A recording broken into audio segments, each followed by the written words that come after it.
m'appelle Marie-Françoise Pierre. Vous m'appelez Marie, c'est plus simple. J'ai 39 ans, j'habite à Nouméa. J'ai 3 enfants, je suis consultante et formatrice pour adultes.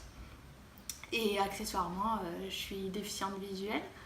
Je suis déficiente visuelle depuis l'âge de 13 ou 14 ans.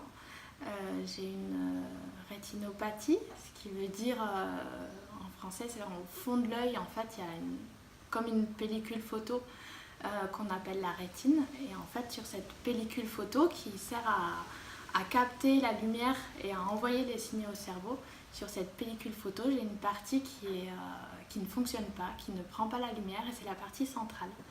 Donc en pratique, je suis aveugle vraiment au centre de la vision. Si je regarde la caméra là, bien dans l'axe, ben, en fait, je ne la vois pas du tout. Et je vois ce qu'il y a autour, avec un léger trouble, parce que je suis un petit peu myope aussi, pour couronner le tout. Et du coup, voilà, j'ai un statut de travailleur handicapé, une carte d'invalidité, donc ce depuis l'âge de 13 ans. Donc j'ai eu un parcours, on va dire malgré tout, très ordinaire.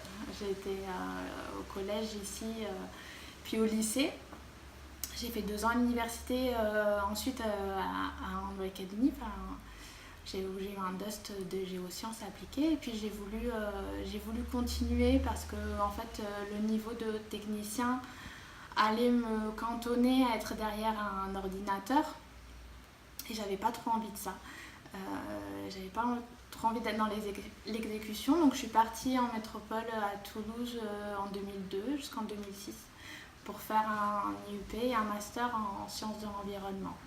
Donc voilà, 4 années super agréables passées à Toulouse, avec à ce moment-là une réelle prise en charge de mon handicap et un réel aménagement en fait, de mes conditions de travail par le biais du service handicap de l'Université de Toulouse.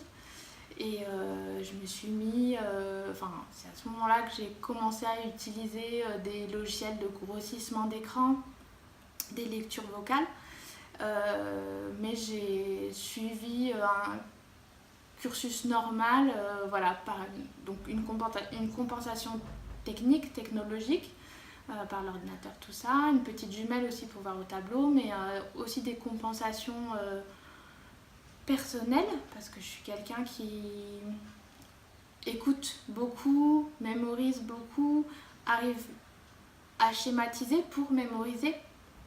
Donc je fais beaucoup de schémas des cours que j'entendais, et ça me permettait de tout imprimer dans ma tête en fait, et d'arriver aux examens et de pouvoir ressortir des choses.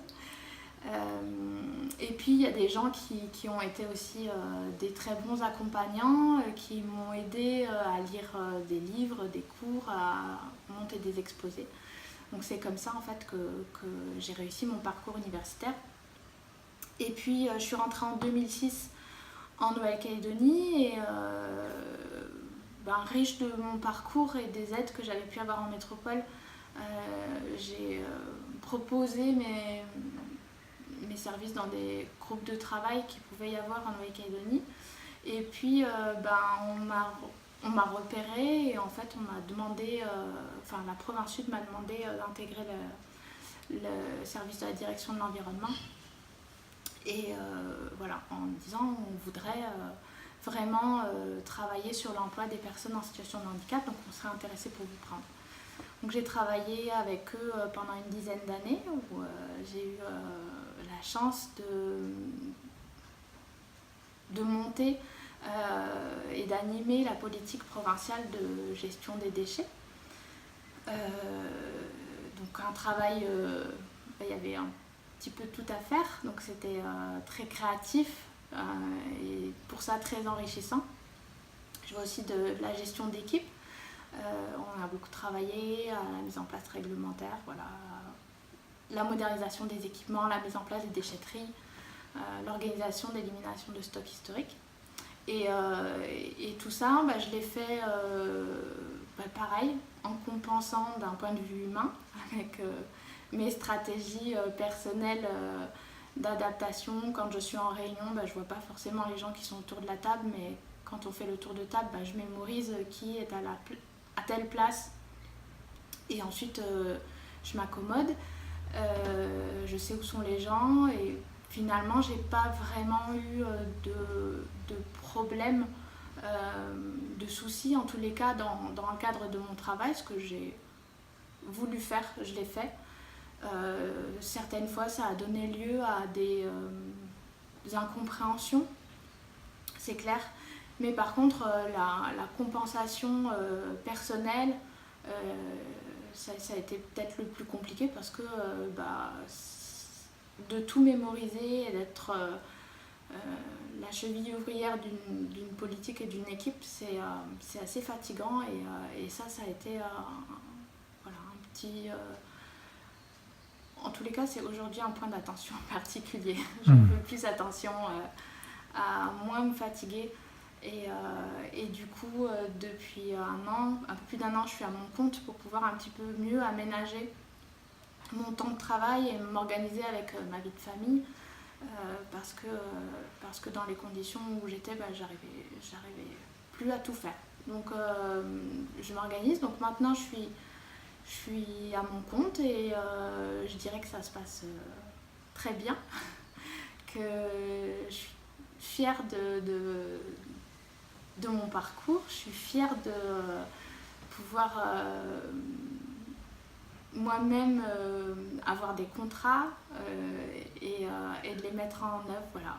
C'est très gratifiant et en plus voilà, je peux m'organiser. Donc je travaille beaucoup à la maison avec mon poste de travail donc, est aménagé et spécialisé. Et puis après, je suis en déplacement, donc je me débrouille entre les systèmes, les transports en commun, le taxi, les amis, voilà. La marche à pied aussi, ça marche bien. Écoute, je dirais que c'est plus que super, hein. Bon, grand bravo à toi, puis tout ça, ça te revient, c'est ton mérite à toi. Je te félicite pour ça. Merci.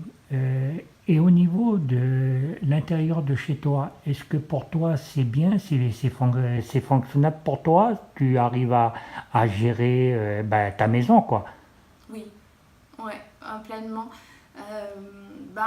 C'est vrai que c'est mon mari qui a tout réaménagé cette maison. Ça fait une dizaine d'années qu'on y est. On a tout aménagé pour que ce soit assez fonctionnel, mais ensuite, surtout chez moi, je me repère bien.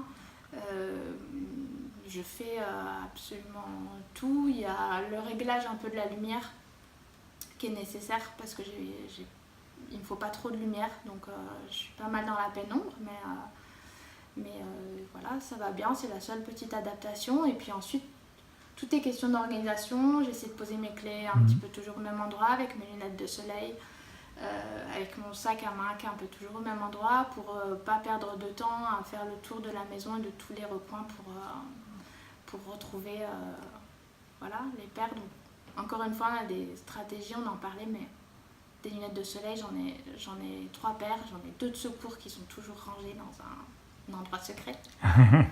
Et j'en ai une qui normalement est positionnée à l'endroit, à l'entrée. Et si jamais je l'égare et que je dois vite partir, j'ai mon petit coin de secours, quoi. D'accord. Donc, après tout ce que tu viens de me dire, chez toi, tu connais, tu connais tout ça à 100%, quoi. Oui, je connais tout à 100%. Mes difficultés, effectivement, elles vont être plutôt de rentrer dans des endroits que je connais pas. Ça, j'ai un peu de mal, dans des endroits où aussi on passe de la lumière à l'ombre. Oui. Je vais avoir un temps d'accommodation qui fait que je vais être dans le noir quelques instants. Ou inversement, je vais être très gênée par la lumière si je trouve un magasin qui est plutôt sombre. Donc en fait, je m'arrange aussi, toutes les questions de stratégie. Je suis la reine de l'adaptation. Mais je me fais livrer un panier de légumes, je vais au magasin en bas que je connais par cœur. Voilà, je fais des choses, je pars rarement dans l'inconnu et en même temps, quand je pars en voyage, je fais. Je crois que ce qui me définit, c'est que si j'ai envie de faire quelque chose, je le fais.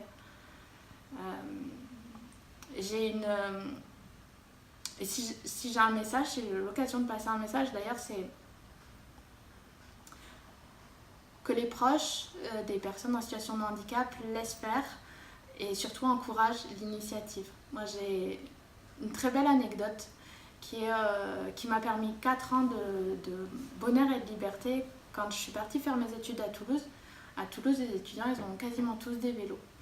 Et moi, je voulais un vélo aussi, mais bon, j'étais pas bien sûre. Et mon papa qui m'accompagnait pour m'installer, il me dit bien sûr que si, regarde, on a pris un appartement, on est à côté du canal. Le canal, il amène à l'université, donc tu prends ton vélo, tu prends le canal et tu arriveras à l'université, il n'y a pas de raison. Et tu fais le chemin inverse pour revenir. Je lui dis papa, tu sais, si jamais un jour sur le canal, il y a une mamie d'un côté, un chien de l'autre, et puis que la laisse est entre les deux et que je les vois pas, si c'est l'hiver, te rends compte, je vais arriver, je vais pédaler, je vais m'embringuer dans la laisse, puis on va tous finir dans le canal, la mamie, moi, le vélo et le chien, c'est pas possible. Il me dit mais non, fais-toi confiance, ça va le faire. J'ai passé 4 années à faire du vélo dans Toulouse. Donc au début je prenais que le canal, après j'ai commencé à prendre les voies de bus. Après je suivais mon chéri, après il y avait des groupes, des fois je me lançais même toute seule pour aller au marché. Et j'ai eu vraiment 4 ans où je me suis sentie totalement libre et extrêmement bien. Et puis quand j'ai fini mes études, que mon père est venu m'aider à déménager, il a pris mon vélo, il m'a dit mais Marie quand même, t'es sacrément inconsciente. Pendant 4 ans t'as fait du vélo, mais c'est quand même pas... T'es quand même culottée, quoi. Et je lui ai dit, mais non, mais si. Parce que toi, tu me l'as dit, tu m'as dit que j'étais capable, c'est pour ça que je l'ai fait. Et voilà, mon message est beaucoup sur le fait qu'il faut encourager l'initiative. Il y a des choses qui peuvent paraître dangereuses, mais par rapport à la joie que j'ai eue d'avoir 4 années d'indépendance à vélo, enfin voilà, ça valait le coup. Et je me suis jamais blessée. J'aurais jamais remercié ma vie ni de piéton. Super. Ben écoute, c'est un très beau parcours que tu as fait, que tu fais encore toujours. Ouais. Parce que je te vois, c'est quelqu'un qui a progressé, pour moi, c'est mon avis que moi. Tu es une personne qui a progressé à plus de 400%. Oui, voilà, parce qu'il faut reconnaître. Il faut dire les choses, comme on dit toujours, il faut appeler un chat, hein, voilà. Et moi, quand je vois ça, je me suis aussi retrouvé, pas peut-être dans les mêmes conditions que toi, mais il est vrai, quand je vais dans un endroit, et puis là, tu connais pas là, hein? Ouais. Et oui, il faut un temps d'adaptation, et puis après, quand on a repéré un petit peu les choses, et on y arrive, voilà. Il faut simplement le vouloir, c'est tout. Le vouloir et accepter que ça puisse prendre un peu de temps et que ce soit un peu différent. Oui, exact. Oui. Mais voilà, on peut y arriver. Oui, exact. Simplement, toujours pareil, simplement le vouloir. Voilà. Et puis il y a des choses qu'on ne peut pas faire. Ah. Et c'est comme ça, et il faut transformer sa colère en action. Et tout le monde, ça arrive à tout le monde de ne pas réussir à faire des choses et c'est pas pour ça qu'il faut garder de la colère. Donc oui, il y a des choses qui me mettent encore très en colère parce que je peux pas le faire et parce que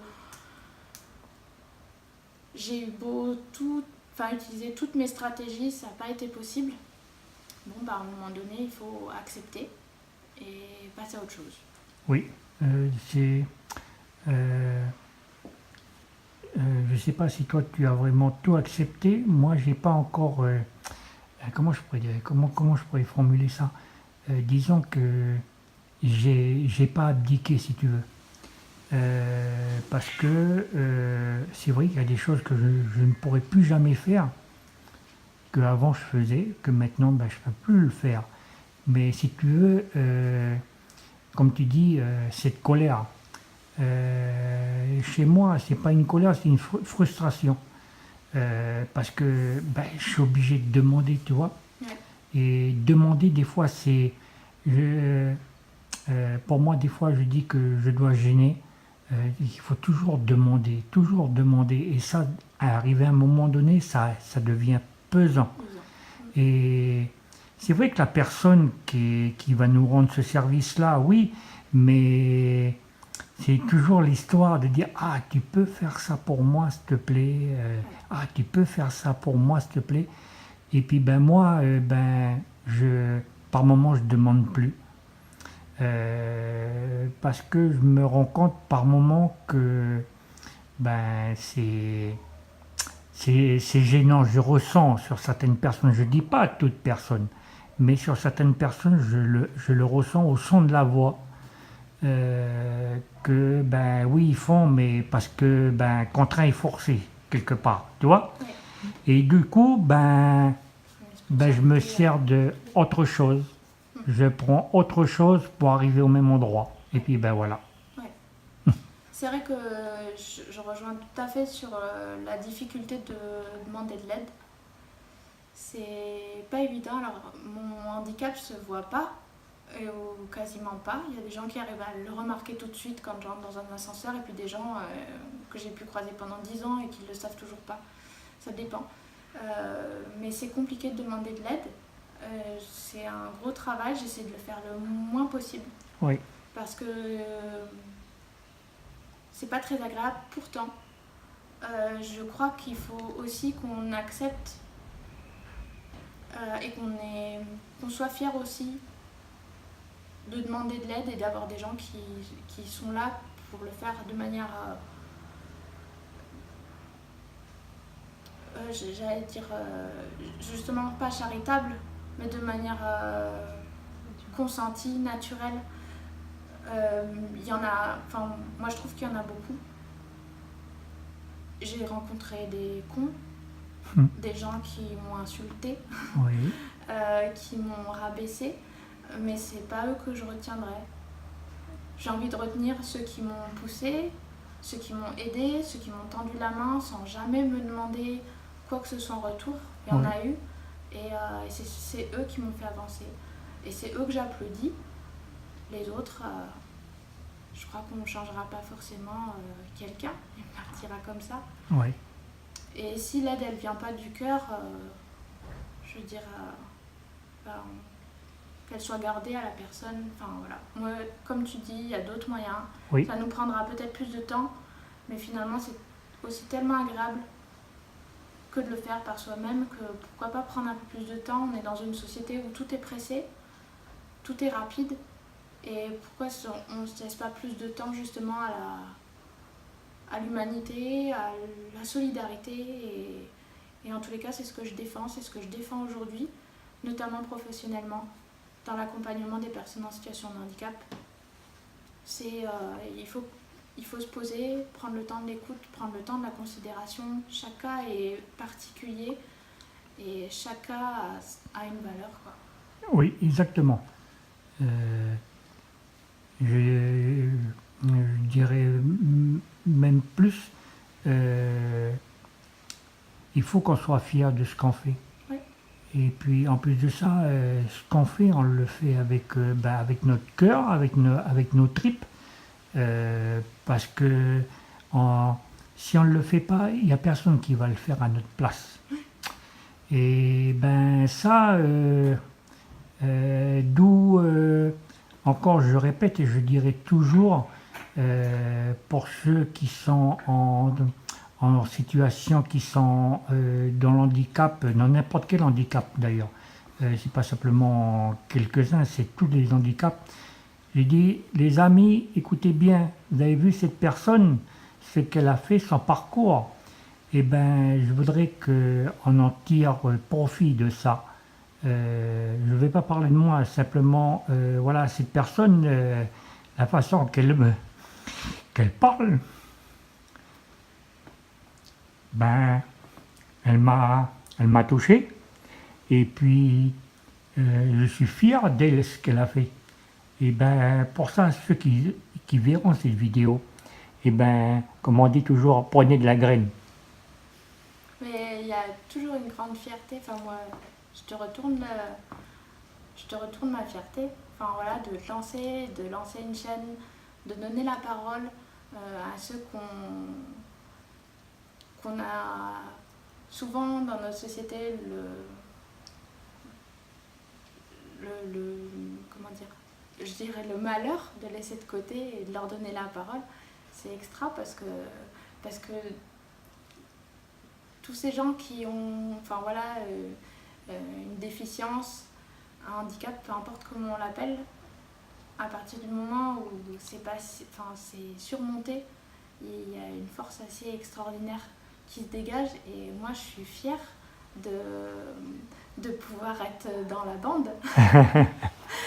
Vraiment, parce qu'on apprend bien plus de parcours de gens cassés que de parcours de gens ordinaires. Ouais. On est sur des parcours extraordinaires et ça c'est chouette. Eh oui. Ouais. C'est pas donné à tout le monde de côtoyer aussi ce milieu. On va faire un club fermé bientôt. Bah ça, hein. Voilà. Donc bonjour, moi je m'appelle Sylvine et j'ai travaillé pendant plusieurs années avec Marie et on a la chance de travailler à nouveau ensemble, plus pour les mêmes employeurs, maintenant pour nous-mêmes. Mais voilà, c'était une belle rencontre, rien que pour ça, ça valait le coup d'aller travailler là-bas. Et ce que ça m'a appris de travailler avec Marie, puisque c'est ça la question, c'est de mesurer l'effort que ça peut coûter à quelqu'un de faire quelque chose qui nous semblait peut-être pas si compliqué que ça. Par exemple, Marie est la déesse des PowerPoint, des schémas de choses en tout genre. Et je voyais souvent des schémas, des PowerPoint que Marie avait fait. Et un jour, j'ai vu Marie faire ces schémas et ces PowerPoint. Et là, je me suis rendu compte qu'en fait, ce que moi, je voyais en plein sur mon écran, et ben elle, quand elle le faisait, c'était sur 12 écrans par partie, qu'elle répartissait tout, qu'elle le projetait dans sa tête et qu'elle répartissait tout l'aménagement de sa présentation sans l'avoir sous les yeux. Et c'est quelque chose, et c'est quelque chose qui, moi, m'est complètement impossible. J'ai pas cette mécanique-là. Et Dieu merci, j'en ai pas besoin. Mais ça m'a semblé tout à coup prendre toute une autre valeur. Moi, je voyais des diaporamas et des schémas, et j'imaginais pas comment ils avaient été élaborés, combien Marie travaillait différemment de ce que moi je pouvais mettre en œuvre pour ce même résultat. Et ça m'a beaucoup impressionnée, surtout que Marie, comme elle le disait tout à l'heure, on peut voir ou on peut ne pas remarquer qu'elle est malvoyante. Et comme elle rend la chose très discrète, on peut tout à fait ne pas remarquer les hésitations au changement de lumière ou les hésitations à qui s'adresser quand la table est trop grande en réunion pour qu'elle puisse se rappeler exactement qui est où. On peut très bien choisir de ne pas le remarquer. Et on peut tout à fait occulter le fait que Marie, elle a ce paramètre-là, en plus, à prendre en considération par rapport à la plupart des autres gens qui sont à table, qui sont à la réunion.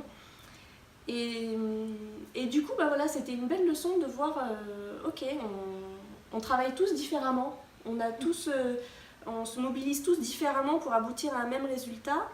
Et ça peut être intéressant quand on travaille en équipe de prendre la mesure effectivement que l'autre, il ne va pas avoir besoin des mêmes choses, il va peut-être faire beaucoup plus vite quelque chose ou beaucoup plus lentement quelque chose, et ce qu'il va produire sera très intéressant. Il s'agit juste de respecter sa façon de le faire, et quand on voit quelqu'un en train de travailler, apprendre de sa façon de faire. Voilà. D'accord. Ça que j'aimais bien. Quand on a fait ce PowerPoint, dont tu te rappelles peut-être pas. Je me rappelle plus de quoi ça parlait. de gestion des déchets probablement. Mais je me rappelle peut-être mon mouvement de mâchoire quand j'ai vu sur ton écran gigantesque. Et puis, ah ouais, mais alors son écran fait la taille de ma table. Oui. Et en plus, elle a qu'un dixième du schéma dessus. Comment c'est possible? Et voilà, ou quand on rédigeait certains trucs ensemble, voilà, le texte, ben voilà, toi sur ton écran, il y avait 3 caractères qui apparaissaient en même temps. Et pour autant, tu avais toute la phrase en tête. Alors que moi, si j'ai que 3 caractères sous les yeux, je sais même pas de quel mot à quel mot ça appartient. Donc c'est vraiment toute une gymnastique différente et toute une approche complètement différente et qui amène à se repositionner. Ouais. Mais c'est vrai que tu as pris le temps aussi de regarder comment je travaillais. Et je me rappelle effectivement une fois, c'était peut-être sur un T'as tableau entendu ma d'Excel mâchoire? aussi, une fois tu m'as dit mais ça donne un peu envie de vomir. Ah oui, c'est vrai, il ne faut pas avoir le mal de mer, hein, parce que... Ça zoome, ça dézoome, ça balaye, ça arrête pas de bouger, donc c'est... Oui, ou par exemple, ou ta façon d'appréhender l'espace, que moi j'ai pas du tout. Moi je sais pas trouver mon chemin, ça fait 40 ans que j'habite dans la même ville et moi je conduis, Marie elle a pas le droit de conduire évidemment. Moi j'ai le droit, on sait pas pourquoi. et pour autant, quand on va ensemble quelque part, en général c'est Marie qui m'indique les raccourcis parce que je vais encore prendre un chemin qui va me faire passer par Beaupop, quoi. D'accord. Et c'est humiliant. Ouais. D'ailleurs. Mais voilà, donc ça fait partie des choses intéressantes. Toutes les personnes avec qui on travaille apportent toute une dimension particulière. Et le fait de travailler avec Marie, qui a cette particularité d'être malvoyante, ça avait aussi cette dimension supplémentaire qui enrichit. Yes, d'accord. Et dis-moi, depuis que tu la connais, quand tu l'as connue au départ, et à maintenant, je voudrais avoir ton avis avec, là je voudrais que tu parles avec ton cœur, qu'est-ce que tu penses de son évolution? C'est quoi, en 2006? Au tout début, oui, alors on était les mêmes années dans le même lycée, mais on se connaissait pas. Voilà. D'accord. Mais après, quand on a travaillé ensemble à partir de 2006, on se connaissait différemment aussi, alors c'est difficile vraiment de pouvoir se positionner. En tout cas, c'est sûr qu'on a tous pris de la graine, puisque c'est une expression qui t'est chère. Mais oui, Marie aussi a pris de la graine par rapport à son handicap. Je ne sais pas si elle a pris de la graine différemment. En tout cas, ce qui est sûr, c'est que oui, si tant est qu'il y ait une courbe d'évolution commune à tout le monde, là, il y a forcément ce paramètre champ de vision différent à prendre en considération. Et c'est quelque chose dont elle a toujours su faire fi, ou presque, en tout cas aux yeux des autres. D'accord. Alors c'est probablement là qu'est l'exploit en fait, c'est qu'on s'en rend pas compte, peut-être. Je sais pas, non. Non, c'était voilà. ça. Ok. Bon, voilà, là on est dans le bureau informatique. Et oui. donc, je voudrais que tu me présentes un petit peu comment tu t'en sers, s'il te plaît. Ok, du coup, j'ai un ordinateur un peu grand écran. Oui. C'est un Mac. Oui. C'est un Mac, pourquoi? Parce que la qualité d'écran est quand même vraiment, vraiment bien.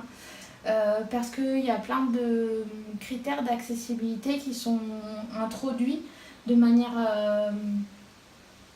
gratuite, c'est compris dedans. Oui. Et c'est compatible aussi avec les autres équipements Mac que j'utilise. Oui.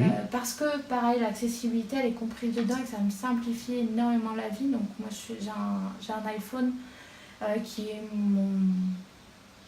qui sont mes yeux. J'ai vu aussi mes yeux. Et une tablette aussi, pour prendre en photo, tout grossir. Je grossis énormément les documents. Oui, je vois bien que tu as le même matériel que moi. Ouais.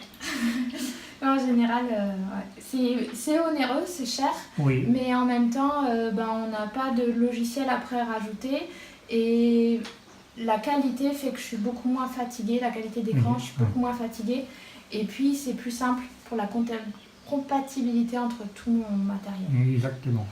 Donc je suis sur mon poste de travail là, par exemple. Alors là, de ce que je peux voir, c'est que je vois que j'ai des documents en bleu sur les côtés. Je les ai organisés un petit peu pour avoir les choses prioritaires. Mais voilà, là je vois que j'ai des choses en blanc, donc je sais que c'est pas des dossiers.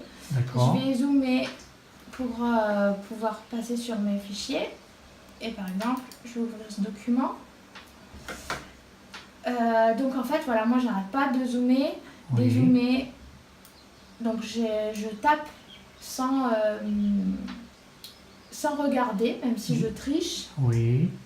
Voilà, Mais quelque part, tu te sers pas de voice-over alors? Non, je me sers pas de VoiceOver, je m'en sers sur mon téléphone Oui, pour, comment dire, pour saisir mes messages, d'accord. mes mails de temps en Ouais. temps. Mais c'est vrai que je suis je me suis pas encore mise. D'accord. Je me suis mis en 2009, Oui. vraiment au grossissement d'écran. Avant, j'avais pas forcément besoin. Maintenant, c'est impossible. Et D'accord. pour pouvoir lire là, faut que je sois prêt comme ça. Oui, d'accord. C'est pour ça que Sylvine, elle parlait de... J'ai 3 mots sur l'écran et tout le reste, je Oui. devine. Donc quand je fais un PowerPoint, un schéma, un truc, D'accord. donc je suis toujours... Ok, d'accord. Voilà. Et après, voilà, j'ai mon scanner, donc il y a beaucoup de choses que Oui. je scanne. Après, je le mets en PDF que je peux grossir Ouais. aussi, du coup. D'accord. Et j'ai accès comme ça à quasiment tout. Je prends en photo des dates de péremption Oui. et produits Oui. en supermarché, par exemple. Oui. Ou la liste des D'accord. ingrédients. Je Oui. regarde... je zoome sur ma photo, ça me permet de tout avoir, ou des noms de rues si je dois trouver une adresse. Je vais Oui. photographier la petite Oui. petit nom de rue, je grossis et je sais où je suis. Dis-moi, tu n'as pas Google Home? Non. Parce que moi j'ai l'application sur mon iPhone parce que ça marche sur les 2 plateformes.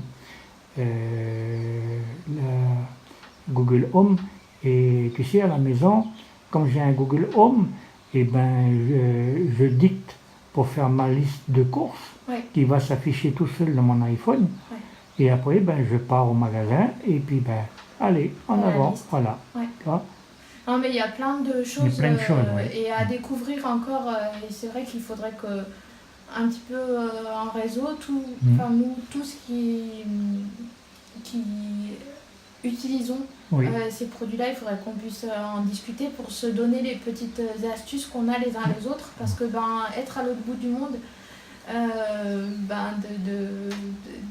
comment dire, de la technologie, même si oui, Internet, oui, ça crée quand même un certain nombre de difficultés, notamment pour tester le matériel, pour avoir des retours. Donc si les personnes qui utilisent ce matériel en Nouvelle-Calédonie veulent échanger, je pense que ce serait bien qu'on puisse échanger avec eux et avec Candinette aussi.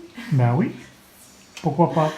Oui, simplement Parce si les que- personnes sont disposées pour qu'on fasse un pas en avant l'un vers l'autre, Oui. il n'y a plus qu'à faire maintenant. Ouais. Voilà. Moi, je suis partante pour en tous les cas partager mon expérience et mes Oui, petites oui. astuces et voilà, parce que c'est vrai que ça me sort du noir, j'ai envie de dire, mais ça me permet de pouvoir lire la presse, ça me permet de pouvoir lire des livres.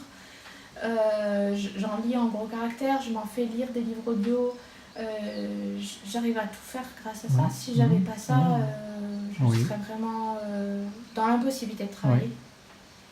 Enfin, en tous les cas, de faire ce que je fais. D'accord. Eh bien, écoute, après tout ce que j'ai vu, écoute, je suis, je suis très, très, très, très fier de toi.